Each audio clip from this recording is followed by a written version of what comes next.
What's up, guys? Welcome in. Monday quick edition of the Browns Film Breakdown. And coming off a weekend of craziness, really a week of craziness that involved being out of town, I have not been able to get out the things that I want to get out, but we're going to get to the film rooms here earlier this week. A lot of stuff coming, looking at quarterbacks, Will Howard, Tyler Show, some of the others. I think we're going to get Kyle McCord in there too.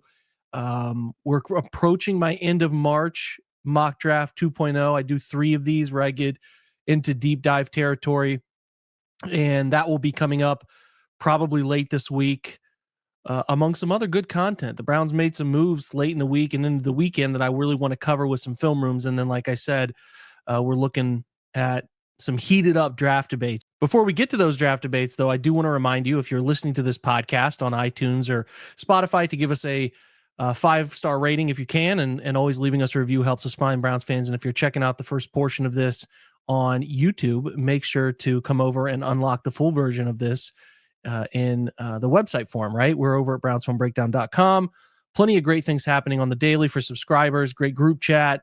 You're going to get those newsletters, you're going to get film rooms, you're going to get all the stuff we always talk about in an everyday format. And then if you're a Founders member, we shout out those specifically as they get that Slack channel and some great Browns merch. So come join us if you have not already done so, especially this time of year as free agency's kind of in the winding down process. We're getting the shape of the team, and then so many interesting things leading up to the draft, and obviously some deep detailed coverage of these players after the draft, so you know who they took. So today's focus is really about kind of coming off the quarterback. I think where the discussion is getting interesting is a lot of folks who don't believe in Shedeur Sanders think that there's a consensus around Abdul Carter or Travis Hunter being the guys that they would be most inclined to take at the second pick.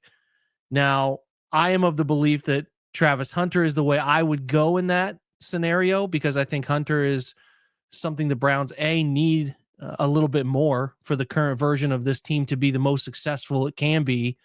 And then B, I also think that in this scenario, I don't really think the positional stuff matters with Hunter, but I view those two on the same plane. So, like, I view Abdul Carter and Travis Hunter as two of the blue chip players in this draft. So I don't think you can go wrong. And I don't think the Browns would necessarily be wrong if they went in the direction of Carter over Hunter. But for the sake of today and where I'm at, Travis Hunter is the route I would go. But given that I think there's a lot of collective momentum behind the idea of Abdul Carter in this draft, we are going to look at some scenarios here around what a drafting of Abdul Carter looks like, and then what the Browns can do with the rest of their picks. So in this scenario, again, we don't know how many teams will be hankering to come up, move up, and select Shedeur. There's a chance maybe the Jets, even with, Justin Fields, could be interested, even with an aging Geno Smith. The Raiders could still be interested in moving up. There is a possibility that the second pick is going to be a bargaining chip. Now, the Giants, in this case, we know there's a long history here. They really like him. We're going to use that scenario to our advantage. They're going to come up to 2, and then we are going to slide back to 3, and then we collect their third-round pick 65. So you do get an extra top 60, top 75 pick, putting you at 4 top 75 picks.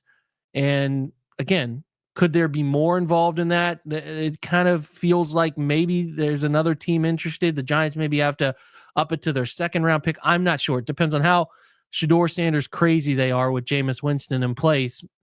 But, and also too, you got to remember, there's got to be another team outside of the Browns interested in Shedeur, for obviously the idea that there would be somebody else trying to trade up to get him.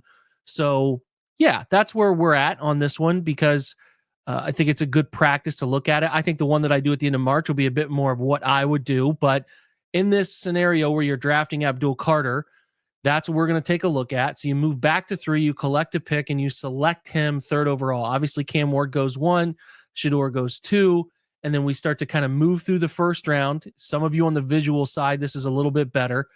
Some of you who are only on the audio side, I will try to make this as descriptive as I possibly can for you. So leading up to picks at the end of the first round, before the Browns get to their pick at the top of the second round, I just want to go through these one by one with you. So Minnesota at 24 takes Shavon Ravel, the corner out of East Carolina. Houston takes Josh Simmons, Ohio State's offensive tackle.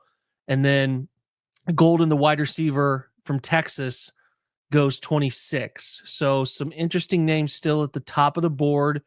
And the Browns are not many picks off, but I don't know that they would want to move up for anything in place right now. Others picks that, would be of interest. Amarian Hampton, the running back from North Carolina, goes pick 20.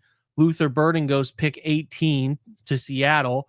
So those are kind of guys that you would be maybe interested in moving up for later on. Ashton Genty goes pick 14 to the Colts. Don't see that one happening, but nonetheless, that's a selection you'd be interested in. And then Travis Hunter fell all the way to 10 to Chicago, which again is not something I see happening. But in these simulators, you're trying to find ranges of players picked and things of that nature. So not, again, totally unsurprising to see the picks that have been made. So moves since. So you had Jahad Campbell go to the Ravens at pick 27. Mike Green, the edge out of Marshall, goes to Detroit. Colston Loveland, tight end out of Michigan, goes to Washington at 29. So we're now 3 picks away and some good options on the board. Tyler Booker is on the board. Nick Amanawari, the safety out of South Carolina. Walter Nolan, the D lineman, defensive tackle out of Mississippi. Emeka Egbuka, and then Jackson Dart, among some others, is still sitting there. So let's keep it moving. So the Bills take Walter Nolan, the defensive tackle out of Mississippi. The Chiefs take, the Chiefs take Donovan Jackson out of Ohio State, the offensive tackle there. And then Tyler Booker, the guard, goes to Philly at pick 32. So you're up on the board at pick 33 with, again, from a quarterback perspective, Jackson Dart sitting there, Jalen Milroe sitting there, Quinn Ewers sitting there. That's probably it as far as the list of like Tyler Show and Will Howard. But at the top of this thing, Jackson Dart and Milroe are there. Wide receiver, Egbuka. And then you're probably getting into the 40s or 50s with like the Jaden Higgins, Trey Harris group. Let's see here. So if we're looking at the tight ends, Mason Taylor is there. Defensive tackles, a couple interesting ones. Darius Alexander out of Toledo. Tyleik Williams out of Ohio State. The corner group, Maxwell Hairston, the Kentucky kid, is there. Isaiah Thomas, Florida State. Trey Amos out of Mississippi. The running back group, Trevion Henderson, Quinshon Judkins, Caleb Johnson. Those big names are still in place. And then at tackle, Josh Connerly, Ariante Ursary, and Cameron Williams is at 68 available. And then an edge, Landon Jackson, Jack Sawyer, JT Tuimalau, Nick Scourton.